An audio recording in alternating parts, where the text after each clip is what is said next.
Assalamualaikum warahmatullahi wabarakatuh. Nama saya Zahra Kamila Anissa dengan NIM 412180100034. Kali ini saya akan mempresentasikan tentang analisa tapak Pusdiklat Multimedia. Yang pertama ada analisa tapak makro. Saat ini terletak di Provinsi Daerah Khusus Ibu Kota Jakarta yang merupakan metropolitan terbesar di Asia Tenggara atau urutan kedua di dunia, dan juga sebagai pusat bisnis, politik, dan kebudayaan. DKI Jakarta memiliki iklim tropis. Curah hujan DKI Jakarta rata-rata 350 mm dengan suhu rata-rata 27 derajat Celcius pada musim hujan, dan rata-rata 60 mm dengan suhu bisa mencapai 40 derajat. Pada Provinsi Daerah Khusus Ibu Kota Jakarta ini, site ini terletak di wilayah Jakarta Selatan.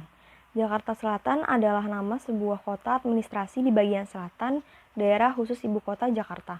Jakarta Selatan adalah kota administrasi dengan banyaknya perumahan warga kelas menengah ke atas dan tempat pusat bisnis utama.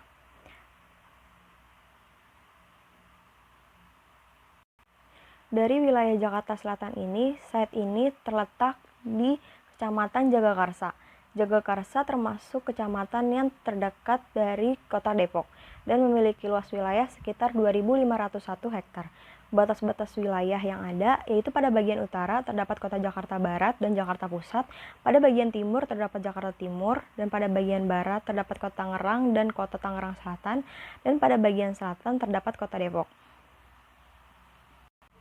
Yang kedua ada analisa tapak mezo, yaitu di mana terdapat tempat-tempat yang sangat berdekatan dengan site. Yang pertama ada Fortuna Swalayan, yang berjarak 450 meter dari site. Yang kedua ada pom bensin Pertamina yang berjarak 460 meter dari site. Yang ketiga ada pondok pesantren yang berjarak 312 meter dari site. Yang keempat ada masjid yang berjarak 145 meter dari site. Yang kelima ada toko gas yang berjarak 142 meter dari site. Dan yang keenam merupakan ada penginapan yang berjarak 160 meter dari site. Dan yang ketujuh ada sekolah negeri yang berjarak 228 meter dari site. Selanjutnya ada analisa tapak mikro yang terdapat data-data tapak. Yang pertama di situ ada alamat dari site tersebut yaitu Jalan Asalih nomor 39 Cipedak, Kecamatan Jagakarsa, Kota Jakarta Selatan, DKI Jakarta dengan kode pos 12630. Dengan luas lahan 5.000 meter persegi, dengan GSB 50%, GSS 15 meter, KLB 1,5, KDB 50%, dan KTB-nya 5-7 lantai. Dan ada batas tapak, yaitu pada bagian utara terdapat rumah tinggal dan pepohonan, pada bagian timur terdapat jalan dan rumah tinggal, dan pada bagian barat terdapat sungai, dan pada bagian selatan terdapat rumah tinggal dan jalan. Berikut foto-fotonya. Keadaan tapak yang pertama, lokasi tapak yang lahannya berkontur tapi tidak terlalu curam. Yang kedua, lokasi tapak yang berada di perkampungan yang padat penduduk, sehingga tingkat kebisingan tapak ini sangatlah tinggi. Yang ketiga, di sisi barat tapak adanya sungai yang mengalir. Selanjutnya ada analisa matahari. Analisa di sini adalah yang pertama, matahari bergerak dari arah timur ke arah barat tapak. Yang kedua, bisa mendapatkan pencahayaan alami yang maksimal, terutama di siang hari untuk penghematan energi.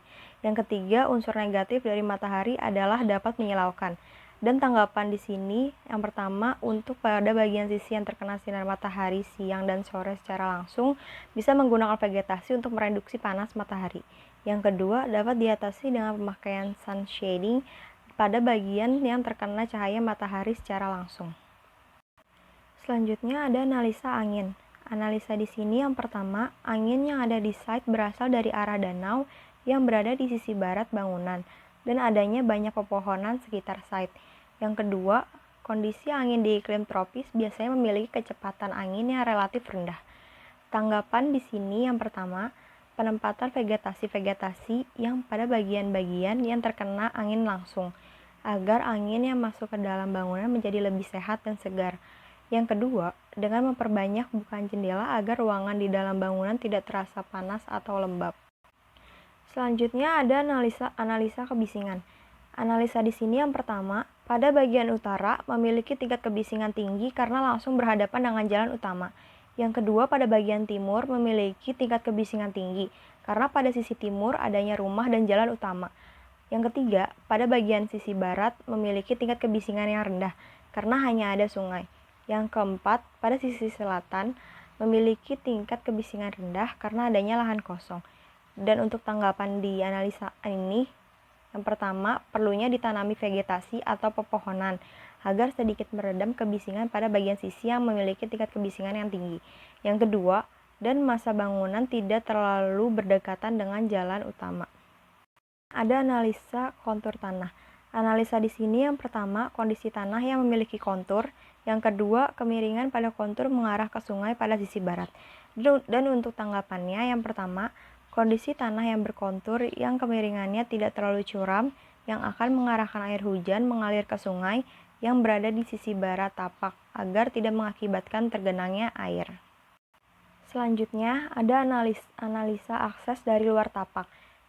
Analisa di sini yaitu jalan utama yang berhubungan dengan site atau tapak adalah jalan asli yang tepat berada di arah utara site, dan jalan tersebut merupakan jalan yang menghubungkan site dengan kawasan luar.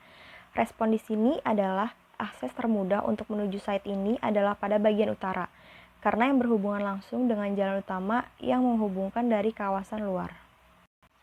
Dan analisa akses dari luar tapak berikutnya, yang pertama, akses dari luar tapak ini bisa menggunakan kendaraan pribadi seperti mobil atau motor dan bisa menggunakan kendaraan umum seperti kereta. Dan untuk tanggapannya, pencapaian untuk menuju ke tapak ini lebih banyak menggunakan kendaraan pribadi, maka adanya area parkir berada di paling dekat dengan jalan utama. Untuk kendaraan seperti mobil dan bus bisa melewati tol Depok Antasari yang kurang lebih berjarak 900 meter dari site. Dan untuk yang ingin mengendarai kendaraan umum bisa melewati dengan stasiun Universitas Pancasila dengan jarak 4,14 km. Selanjutnya ada analisa tautan lingkungan. Analisa di sini yang pertama, pemukiman. Orientasi bangunan yang sangat berdekatan dengan pemukiman akan berpengaruh pada sirkulasi angin dan kebisingan. Yang kedua, jalan. Orientasi bangunan yang sangat berdekatan dengan jalan utama akan berpengaruh pada kebisingan dan keamanan, tetapi akan mempermudah akses ke dalam bangunan. Yang ketiga, sungai.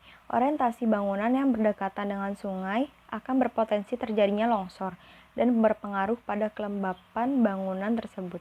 Dan untuk tanggapannya di sini, yang pertama, agar mengurangi potensi terjadinya longsor, adanya jarak dari bangunan yang bisa dijadikan tempat parkir. Yang kedua, dan orientasi bangunan yang menghadap ke jalan utama akan menunjukkan identitas dari bangunan itu. Yang ketiga, adanya jarak dengan permukiman agar tidak terlalu bising. Terima kasih.